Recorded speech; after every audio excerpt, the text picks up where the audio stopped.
Welcome to the UP Notable Books Club, brought to you by the Upper Peninsula Publisher and Authors Association.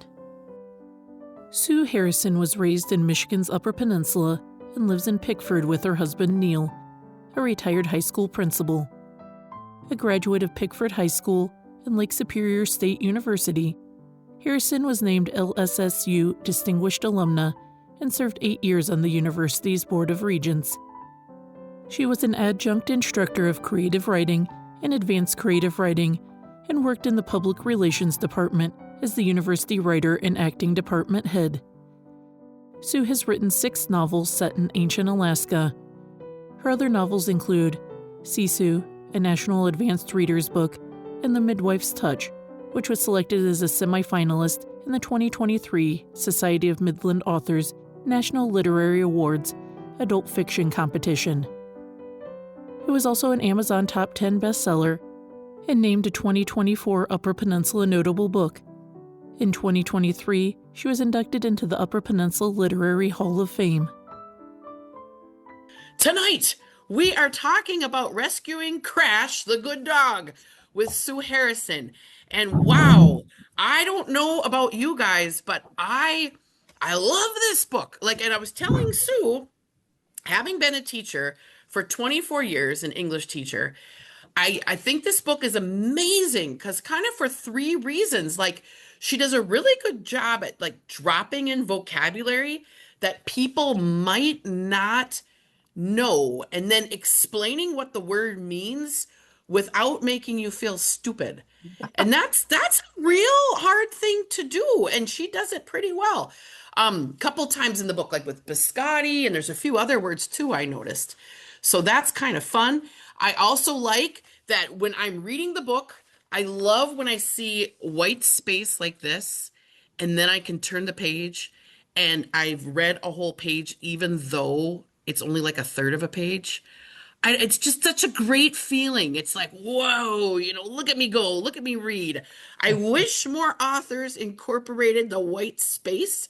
It's something that encourages me to go on. And I think it's really a good book too, because you really get this kid right. I mean, she's got real world problems, and they're perfect. I think there's a real balance these days, as a librarian. When I see kids' books, they are sometimes so jam-packed with problems. Like the kid is suicidal, her parents died, she has a drug problem, she's probably from a minority. I mean, it's too much. It's like, wow, how could this person even go on? But your book, just enough problems. I love it. I'll talk more later, but without any further ado, Sue Harrison with Rescuing Crash, the Good Dog. Thank you. What a beautiful introduction. I appreciate that. What I decided to do maybe was, because I love to talk about the craft of writing, was to talk to you for, 15 minutes or so. And that part of this get together is called Steep Learning Curve, because after having written all adult books, except for one young adult, I would classify it, there was a huge learning curve for me in writing Rescuing Crash. I had so much to figure out and so much to learn. And I want to talk to you about 4 general areas. And Evelyn has already done a great job of highlighting some of those. So that's perfect. Great. And then please, questions, discussions, your own viewpoints. If you disagree with me on things, I would love to hear them. First of all, when I start any book, including Rescuing Crash, is I always keep in my head my goal. And my goal is to pull the reader so tightly into the character and into the story that they become the character and they live the story. And I try to do that in first draft, but I write really, really poor first drafts. They need a lot of work. I just buzz through it. And then in subsequent drafts, I go through and I'll come across a paragraph that I'll think, oh, that's one of the best paragraphs I ever wrote in my life. Vanity. Um, and I realize that that paragraph doesn't advance the storyline, doesn't help you understand the main character, and I have to rip it out and cross it off. Might leave half a sentence, but that's it. Anything that is not going to help me reach that goal of keeping the writer in the book is a bad thing. I mean, just think of all the things that pop you out of a book that you're reading. Um, just turning a page, just coming to the end of a chapter. The doorbell rings, the dog barks. And when I got up a few minutes ago, some of you saw me, I realized I had not shut my door and my dog is out there. So I figured we might have a little dog serenade if I didn't get that door shut. Those things pop you out of story. And so you have to do everything that's still within your control as a writer to keep that reader in the story and living the story, whether it's a fourth grade, middle grade chapter book reader who's reading maybe not even really totally excited about reading, and making that decision way back in your brain of whether they are going to be readers someday or they're not, then they need a story that's going to pull them in, just pull them in and let them live another life for a little while. My first decision for this book was to use first person point of view. I, me, mine. Most writers are aware of this, but I will, and most readers are too. I will bring it up. It's much easier to fall into a character when you use first person point of view. That's why memoirs, that's why stories like our John's stories like Blueberry Summer pull us in so well, because they're first person point of view.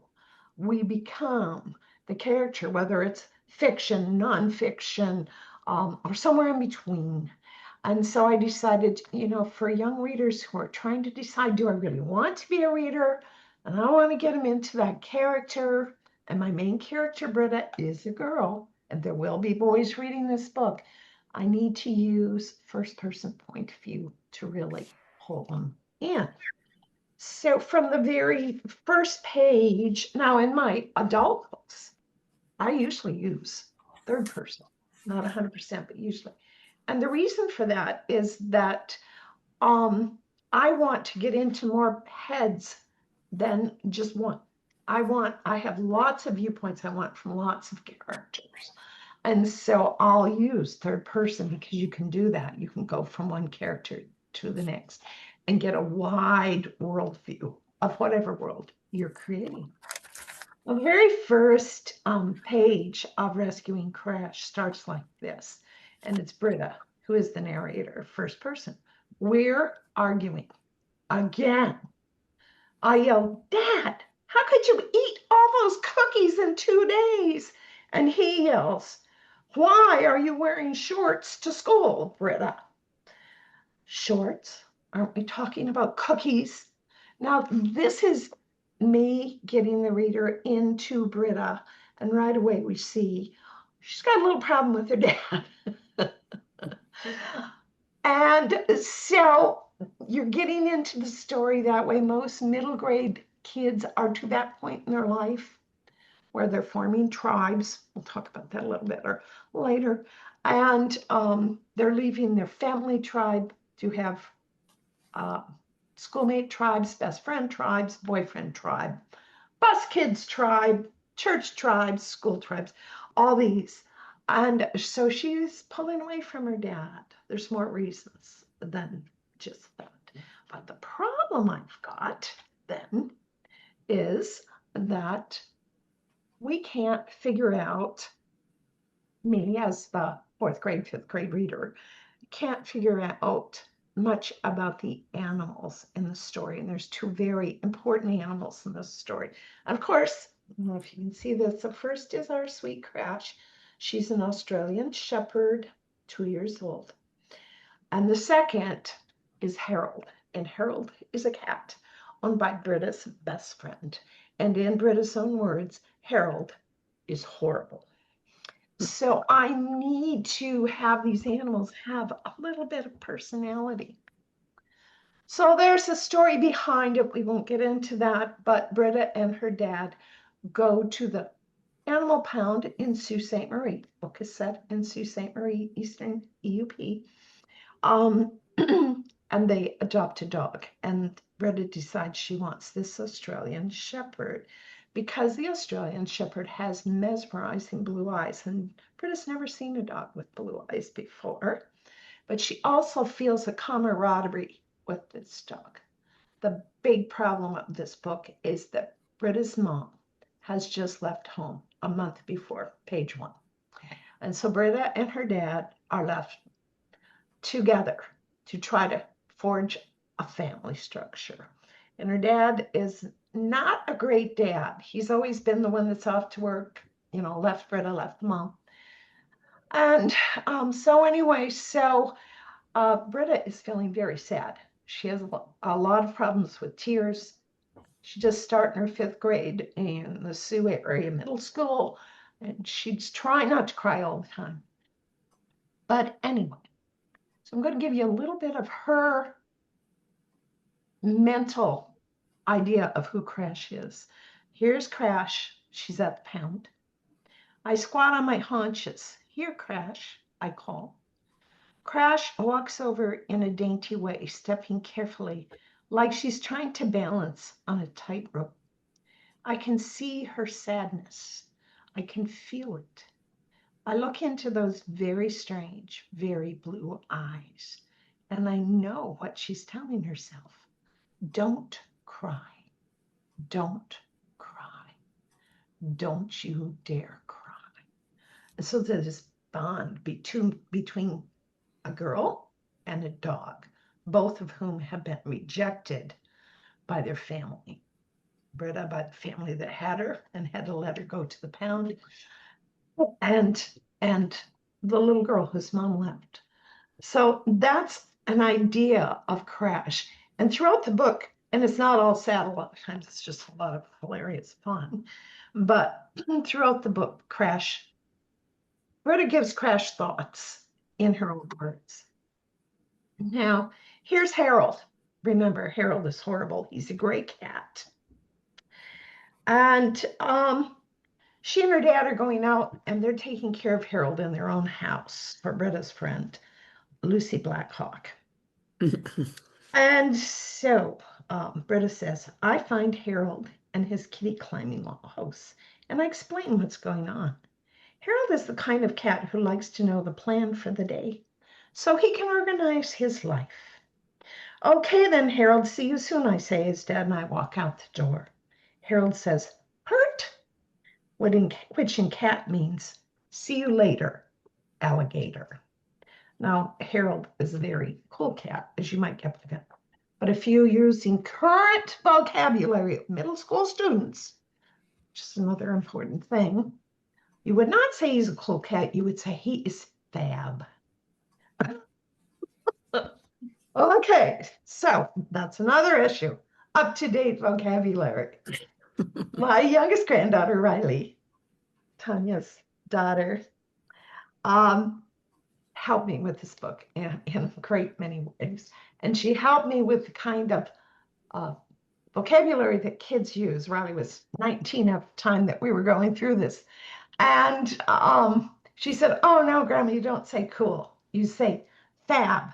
And you don't say rats. You say cringe. And the shirt that she's going to be wearing and loving is not an Abercrombie shirt.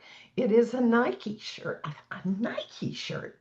Those were in, 25 years ago, but they're back evidently as the biggest shirt. All about cell phones too. I had no cell phones in the whole darn book. That was one that Victor caught. And he said, it's just like, oh my goodness, hardly anybody has a landline. Well, where I live in the UP, you got to have a landline. But so a lot of things are changed. Trying to update it, that's another problem. the big problem is, of course, that her mom has left. And as Evelyn said, you can't have too many big problems for middle school kids. Middle grade chapter readers, one big problem is enough. Now there's an additional problem later on when Crash gets lost, but still the big problem under everything is mom has left. Sharon, is that your dog?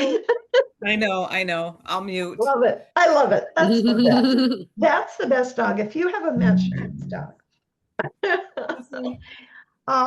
There's two more things I want to briefly touch on. One is humor. Sharon, your dog can bark if it wants. And the humor examples are, one is just such a cliche trope, but I couldn't resist, and the kids seem to like it. There's a dog and a kid in wet cement. There's Crash, who is a sheep herding dog, who gets out in the middle of a baseball game and herds the boys on the field. There's Mrs. Flowers, the teacher, who has a real screechy voice. Now, my daughter had a wonderful teacher in first grade, but her voice was very screechy. And when we asked Crystal the first day of school, Crystal's all grown up now, we said, "Do you like your teacher?" And, "Oh, Mom, she's so nice and she's pretty and she's smart." She says, and then she says, "But," and she did this because she had a screechy voice. And because we knew this teacher, we knew she did have a screechy voice. And she wasn't yelling. It was just a really difficult voice to listen to. So Mrs. Flowers in the book has a screechy voice, and the kids Britta calls it a potato peeler voice. So there's little bits of humor to lighten throughout the book. The last thing is moral issues. And that is, oh boy, we're going through another one of those times in our lives. I remember them from when I was college during the Vietnam era, where there is a lot of judgmentalism going on, and we definitely have book police. And that is something I don't want to get into right now, but one of the side effects of that seems to be that it's kind of important for everybody to be a victim. Oh, poor me. Now, I'm really good at pity parties, so I know how to be a good, oh, poor me. But the problem is kids need to know that even though you have rotten problems and you hurt inside, you need to be a victor. You need to rise above the problems, because if you are perpetually a victim, you will never achieve your life goals. So that was something throughout, seeing Britta getting what she wanted through hard work. And she was willing to do the work, whether it was mental or even spiritual. She was willing to do the work and not be a victim. She was going to rise above the problems in her life. Ooh, one more quick thing. When Victor read the book, he said, "Sue, you are using so many words that no fourth, fifth, sixth grader in the world has ever heard before in their life. You go online and you buy a book called Children's Writers Word Book." I am so glad for that book. I wish I had it with me here in Florida. It's in my office at home in Pickford, right by my desk where I can reach it from my chair. And a Children's Writers Word Book. It divides all these words up, starting with kindergarten, first grade, second grade, and there's kindergarten, whole list of words that kindergartners know, use. And then first grade adds on to that list, and it goes all the way through sixth grade. Oh my word, that book made all the difference in rescuing Crash. So those are. Look, Deborah has it. Deborah's holding Deborah it up. has it. Yay, Deborah, hold it up. And I think that's where Victor got the idea, was from Deborah, I think so. Yeah. Anyway, I'm done talking. Let's have questions. Let's have discussions. Okay. Well, thank you, Sue. Yeah, let's open it up. Does anybody have any questions or comments or things they'd like to talk about? I see Mary Frances has her hand up. I And Sharon. my And Sharon. getting in and out thing. Okay. So Mary, you're kind of going in and out. So we'll start with Sharon's question and then we'll try you again. And if it doesn't work, we'll put you in the chat. But Okay. we'll go with Sharon and then we'll come back to you. So go ahead, Sharon. Okay. First of all, I want to say your cover is phenomenal. Oh, I I had nothing to do with it, but I love it. Where did you get it? This was all Victor. He has an artist through Modern History Press. It's phenomenal. Now we had a few. The first version, Britta was too young. She looked about 6. I said, "You're not going to get even a 4th grader to read that book." And then we also had the wrong color eyes on the dog, but that was minor. And then I happened to meet with the director of the Chippewa County, animal control shelter tonight. Oh, yay. At dinner. And I think it's really cool that you have like Riverside in here and 3 Mile Road. I live off 5 Mile Road by Riverside, okay? And so I'm passing where you're saying she lives, all the time. But she said she never had a person Ida work there before. Ida. And she thought that was funny, and she knows about the book and things. I think you hit it right on with her behaviors, her, everything, even her running home, from school because she had an off day. Her father forgot her birthday and took her cookies and and everything else. I'm actually only on page 66, and I can't wait to see if she's able to keep the dog. But I didn't have time to finish it, but I'm really liking it. And like I said, you hit it right on and stuff. And I did volunteer at the animal shelter, that same one that you have in there, for about 10 years. I walked dogs. I worked in the cat room, and I interviewed cats, and it was all in first person, the cat bios. So, hi, my name is Sammy. I love being held, blah, blah, blah. And people wouldn't adopt the cats if they didn't read my bios, and stuff. So it's kind of cute, and so I got to know a lot of dogs, and my husband and I talked about the Australian Shepherd, and they do have a lot of energy, and they do need to be entertained and things. And now our dog is a chewer, but she has a toy box with chew toys in it. Okay. And so I think that saves us a lot, that she can just go in there and chew, and so she's got all kinds of little different chew toys and stuff, and, but I like even the dog, and what he does, and, he's just misbehaving and misses his original family because they're pack animals. Yeah. Yeah. Dogs are pack animals, and so he's going to have to get used to Bretta. She's not part of his pack yet, and her dad. And, and so, and the dad even seems real. I have a friend, her mother left when she was young. Her father used to put her in a taxi or have her take a taxi to the store and do the grocery shopping with a blank check and come home. And she was 10 years old. Oh. And so Bretta is putting in a lasagna in there, and she's 10 years old. She's cooking the meals at night and stuff. And so she has a lot of responsibility, and she realizes that, now she has to do a shopping list for her dad, and so, I can relate. And then that friend of mine that I meet pretty regularly, she had a lot to do. Mm-hmm. Mm-hmm. She was responsible for the dinners, and stuff. And she was the oldest and a daughter, and there was 4 kids. Gets the responsibility. Her mom left with a 7-month-old baby, and then kids of various ages, and just left, and so, my friend had a lot of responsibility being the oldest girl, and stuff too. So I can relate to her and what she does. But I said, like, that cover is just phenomenal too. And your words that you use, and she's a likable character, and I'm glad that, her friend and her work things out, and she's there a lot for her. and stuff too. It's a good book, and I'm probably going to finish it tonight. I read 66 pages today. Whoa. I know. I'm a quick read. I knew you must be because I know how many books you read. Well, I also did a book review for Vigil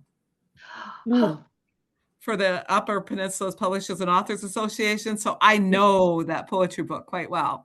Very good poetry book. I've read it. I'm looking forward to hearing her. Very, very good poetry book. I highly recommend people buying it and reading it. Very deep poetry that makes you, it's very thought-provoking.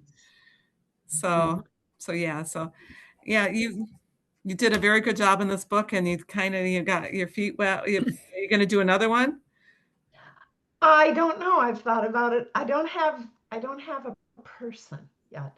Someday she or he will walk right into my head and introduce themselves, and then the book will be ready to write. Or could you right now I'm working on 2 adult books, so that's kind of where can you do a sequel to Rescuing Crash, maybe? I've had a boy ask me to do that. An 8-year-old boy. He's a very precocious kid, and he's a reader. And he says, "I love it. I love it. Is there going to be another one? Is there going to?" So he's a sweetie. I'm like, I didn't want to put it down, and my husband's like waiting because we're supposed to go out to eat. Oh. And so, okay, I'll put it down. But right now they're at the point where she might get a doggy obedience training for Crash. And so yeah, great work. Thank Great you. work. Thank you, Sharon. That one, one of the things you said kind of leads me to a quick question, because I know you typically do write more for adults. Why this book? Like, what is it, like you say, did she just come into your mind, or was it the dog that came in, or? Well, there was kind of a sad reason for this book, not the dog. And by the way, if you haven't read the whole book, the dog does not die. Enough with Old Yeller. That was enough for me. I was a middle grade reader. I wouldn't do that. So actually, my agent, who had done my 6 Alaska books, had retired and sold her business to another very fine agent. But that agent did not like my books very well. And she was usually a children's book agent. So she told me, write a book like Winn-Dixie. And so if you remember Winn-Dixie, that's just a fabulous middle grade reader's book. And I read it, and I read it, and I read it. And then I kind of started writing this book. But I sent her the first half of it, and she didn't like it. So I just stopped, and at that time was parent care. So then 21 years later, when I no longer was responsible for our parents, they had all gone on, I went back to it. So it started to please an agent who didn't like it anyway. So, but I had a lot to learn. I know I had a lot to learn. I read what I wrote then and thought, holy toot, this book needs help. Yeah, I was kind of wondering. Thank you.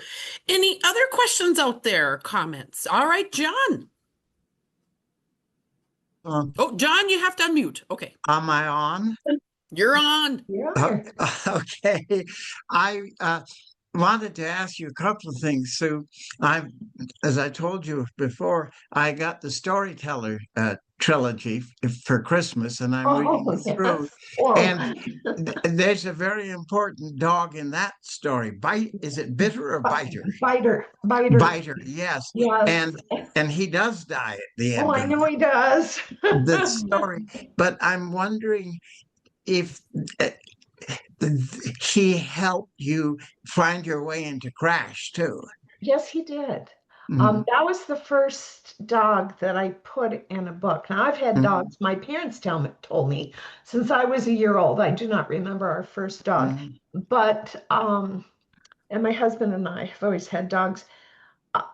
And so Biter just seemed to go into the book. And this was in an era and a culture, as you know, John, that people ate their dogs during starving winters. And he was given to a little boy who was hurt, and the little boy named him Biter. You've got a 3-year-old kid, they're going to name their dog Biter, because he wanted the dog to be so fierce that they would be afraid to kill and eat him.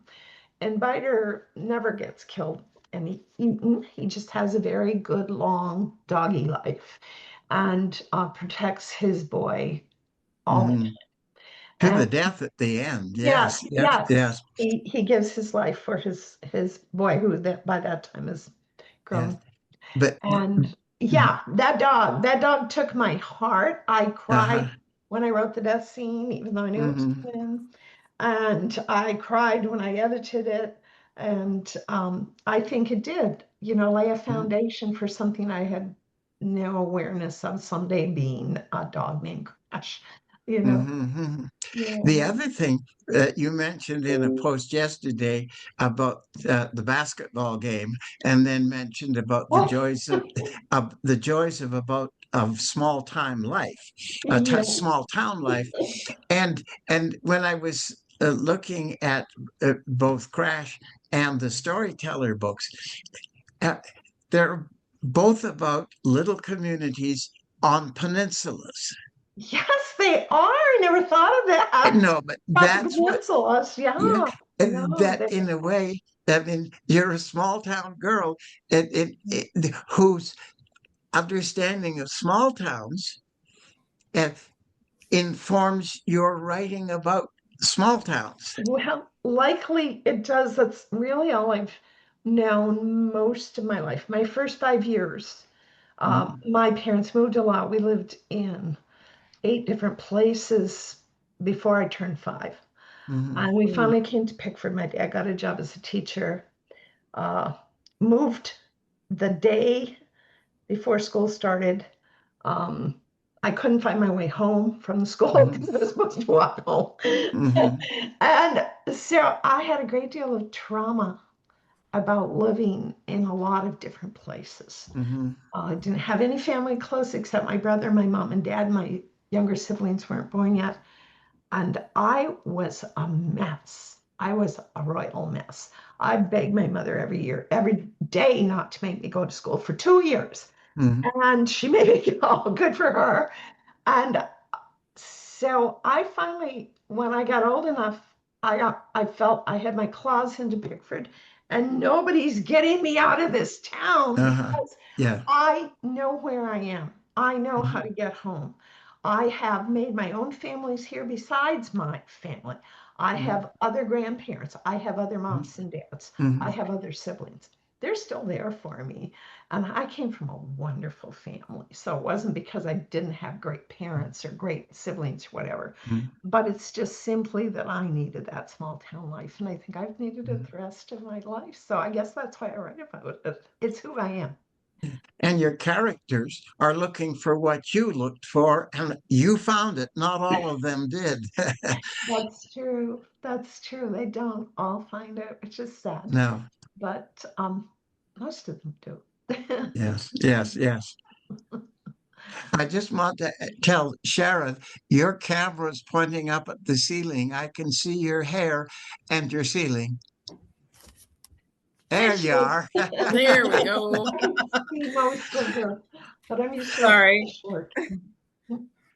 Yeah. All right. Thank you, John. Tanya has a question. John, I forgot about Biter, and now like my heart hurts a little bit because I haven't read that in a long time, but I forgot about Biter.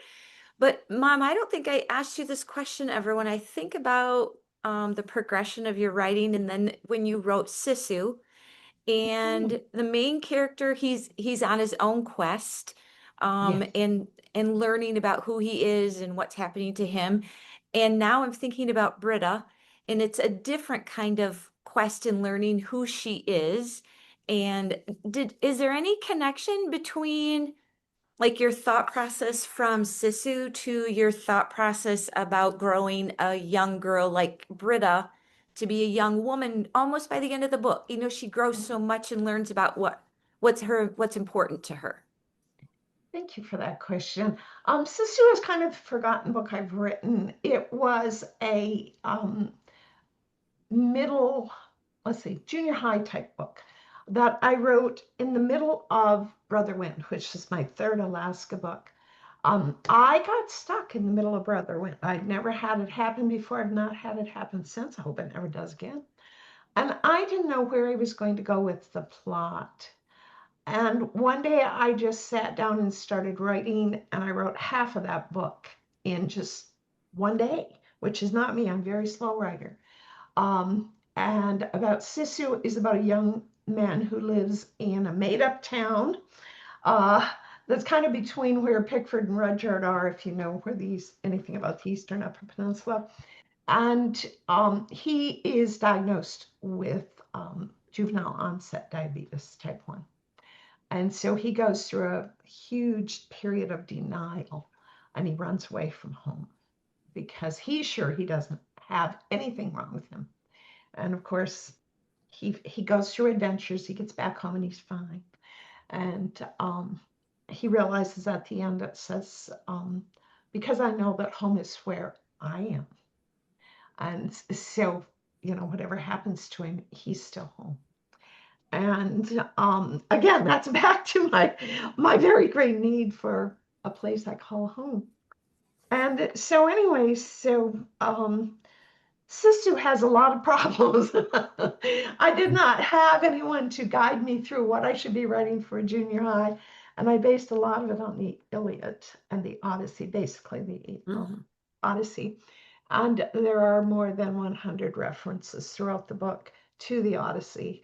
And if you're a scholar with the Odyssey, you might like to read the book and find those. Otherwise, nobody wants to. So these children, the two main characters, were hugely intelligent. And it was kind of a book for a specific small group of kids in junior high with super IQs that kind of get left out. And so it's out of print now. But anyway, it definitely was the footprint that I layered Crash upon. And also part of the learning curve. I don't want to do that again that I did in Sisu. I want to make it better, so. Thank you. Thank you. Yep. And it might be out of print, but we have it at our library. You can interlibrary loan it. And thank you, Tanya, for what you just said.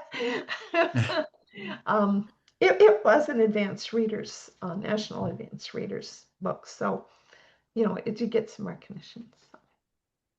It's very good. And if you use it in a classroom, which I have a younger sister and she's an elementary teacher, and mom came into her classroom and they did a read aloud with the book. But if you were going to use it in a classroom, there's tons of references that you could make to other literature, and it's an excellent read aloud, just like Crash. There's voice and personality, and it's very good.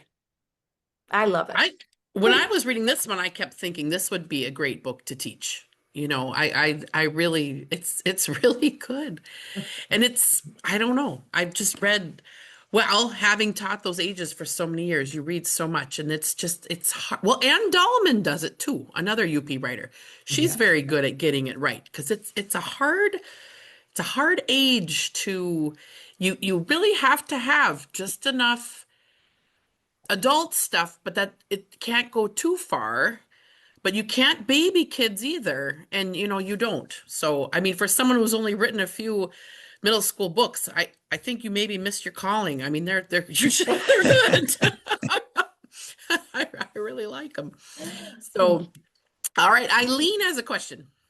Hi, I'm up in Lawrence, and you mentioned that in writing first person from the perspective of a young person, things like vocabulary being very important.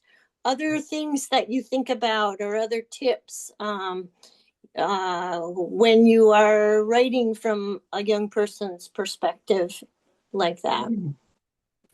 As I mentioned, humor is huge. And you can get away with cliche tropes sometimes if you handle it, but you need somebody else's eyes on those too to see does that work or not. I think another very important thing for this age group is the recognition of the development of tribe. Kids that age are so much trying to develop their own tribes. And I please do not mean that in any derogatory way toward Native American people. Tribe as a group that you belong to and that kind of surrounds you a little bit. It's another way of being home and feeling that you're home. I think that one thing with kids is that they have some pretty big insecurities. And so if your main character can help them by showing their own insecurities, and then by perhaps having an adult. The teachers in Rescuing Crash are hugely important. Now, I come from a family of teachers, and our son and my beautiful daughter-in-law that you've seen tonight was a teacher, is a teacher. Her sister is a teacher. You know, there's just so many teachers in my family, both my parents. My mom taught music, my dad taught agriculture and science. All the way back, generations, teachers.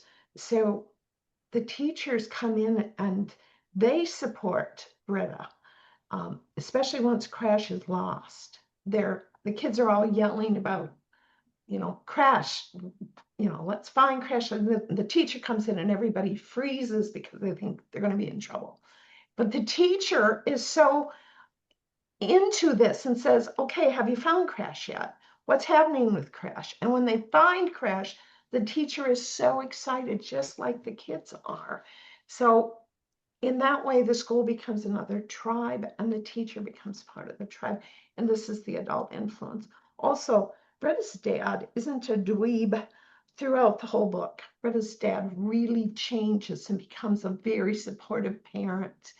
And I just love metaphors. And there's a metaphor in the book at the beginning when her dad makes popcorn. That's one thing he's always done, is make popcorn. But Britta knows she has to get her share first because he's stingy and he just makes a really small amount of popcorn. And the very last sentence in the book is, if I can find it. Okay. Soon the butter smell of popcorn floats out to us. She's with her best friend, Lucy Blackhawk. Lucy smiles at me and I smile at her. Then Dad carries in a bowl, heaped so full that the popcorn overflows. Lucy and I cup our hands and catch it as it falls. And so that metaphor is about Dad growing. And it's also about the girls ready to take their blessings as they come. And so, that's something also to get the adults in there, get the adults in. And even in Sisu, I had some supportive adults in that book. And if we all look back on our lives, I'm sure we found some supportive adults. And if you did not, all my heart aches for you. Mm-hmm. Thank you. Okay. Any other comments or questions while we have Sue with us here tonight?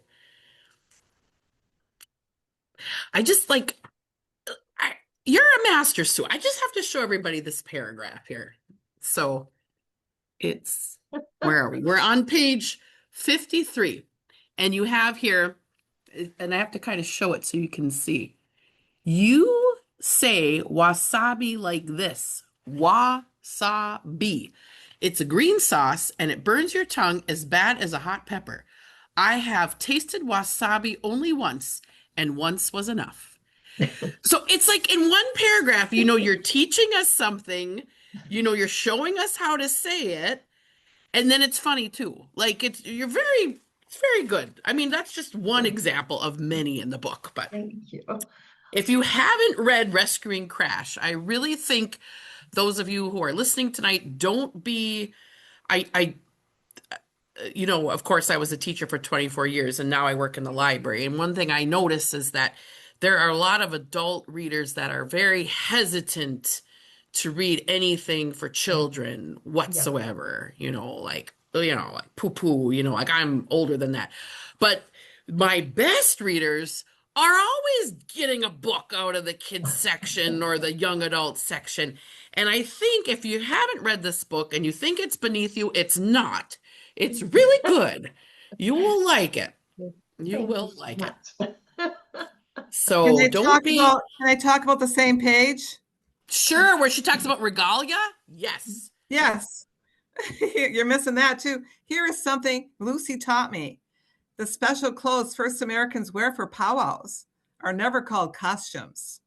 You call them regalia. Regalia is a very fancy word, but you need a fancy word to describe how beautiful those clothes are. And they are beautiful. Yes. I mean, I go to powwows and I'm mesmerized by so much detail in their clothing, the regalia, you know, it is beautiful. But yeah, you did that throughout the book, you know, explaining things. So Crash gets lost, eh? Oh no. It has a happy ending. I won't be able to put it down tonight. Okay, I'm blaming you for losing sleep. Well, if you're on page 66, you're almost halfway there. You can do it. You won't lose too much sleep. Can you talk about your 2 adult books you're working on? Oh, yeah, I'm excited. The first one is the sequel to The Midwife's Touch. So Okay. The Midwife's Touch came out in 23, and I was blessed to have it be a UP Notable book. It's set in Missouri, which is my grandpa's home state. It's where he was born. I've spent lots of time in southern Missouri as a kid and since with relatives. And I knew my grandpa died when I was 44. So I had so many years, and I had his beautiful Missouri accent in my ears. My whole life still do. And so it's set in Missouri around the Civil War era. It's a very historical book, but there's a fantasy thread through it. And it is that the main character, China Creed, has the ability to grant wishes with a touch.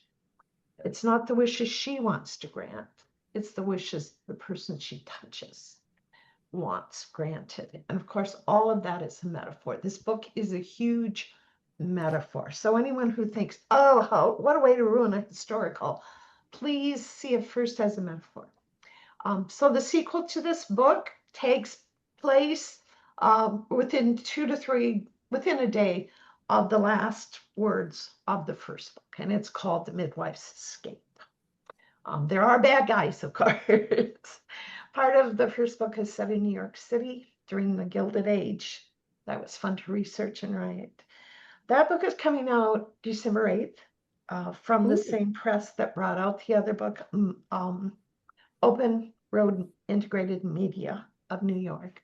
They're bringing out the hardcover paperback and Kindle version or ebook version, not just Kindle, at the same time. And they are shopping the audio. So the last book's audio went to Audible. So the other book is one that has been in my head forever, and I've been taking notes on it forever. And again, with old people, and had lots of notes. It's set in Sterlingville. And Sterlingville is no longer there, but it's a little burg that was 2 miles from Pickford. Pickford is a town of 600. Imagine how big Sterlingville is and was. It's set in the 1900s. It's purely a historical. And it is fiction. So there's really horrible main character that I have loved writing. And the prologue is something that really, really happened to my husband's great granduncle. And he was digging a well, and the well collapsed in on him. And when they dug him up, they found him hanging onto the rope and still looking up. And I'm thinking, he was a young man. His name was Charles O'Neill. And he never lost hope. And that is so Sterlingville. That is so the people of Sterlingville. They were smart people. They were hardworking people. No electricity, of course, outhouses, and it's their life, but in real life that just happened because the well collapsed. In this book, it starts a whole bunch of problems, and his brother let him die. That's all in the first, that's in the prologue. And through the book, you find out why. And of course, that's the bad guy. His name is Uriah Scott. I might change that last name because one of my best cousins is named Scott. I'm thinking that might not be nice to name the bad guy Uriah Scott. But anyway, the book is written. I know there's interest from a publisher, so we're going to see what happens with it. Hopefully it'll come out sometime this year too. We'll see. Maybe. So the bad guy is kind of the main character? No, he's not. Okay. Okay. The main character starts out as a 13-year-old girl. And, okay. And she just, her life is very impacted by the bad guy. They're neighbors next door farms. And she saw what happened. And she's the only eyewitness. Whoa. So, anyway, yeah. Well, I want to read it. It sounds great. Yeah. It was a wonderful book to read. Okay. Well, any concluding comments or questions for anyone? All right, Jan. I just want to make the comment, excuse me. So you're one of the reasons that my daughter loves to read, because when she was in 3rd grade, I started reading that first Alaska book. I'm trying to think of the name. Was it Mother Earth? Mother Earth, Father Sky. Okay, yeah. That's what I thought. I was reading her one chapter at night, and I remember one night, I don't know what chapter we were in, but she said, could you read one more chapter? Because she was just so captivated by it. And I was working then, and I was tired, and I said, no, not tonight. So she stayed up herself and read. And she read, I think, the other 3, which I did. And we came to see you at the Iron Mountain Library, where you gave a talk about your writing, and you autographed some books for her. So now she has a 4th grade son who is an avid reader. So I just ordered your book and had it sent to him. And I don't know if he's received it yet, but I'm very anxious to hear what he thinks of your book. And he may want to read these other ones that she read years ago. So thank you for what you've done for my family, unknowingly. Thank you for telling me that. Wow. Yeah. Okay, thank you. And John? I just wanted to say to Sue, keep them words coming. Same to you. Thank you. See you this summer. Yeah, yes, that's right. We will. Yeah. All right. You too, Sharon. Yep. Yes. Thank you, everyone, for coming on tonight. It was nice to see you all. And don't forget, I should get the date here. I got to just look at my little calendar on my computer. Oh, there, it flashed up. It flashed out. So we are looking at April 9th to talk about Vigil by Ellen Lord. So thank you so much, and everybody have a good night. You've been watching the UP Notable Books Club, brought to you by the Upper Peninsula Publisher and Authors Association. To join or for more information, please visit us at www.upa.org or www.upnotable.com.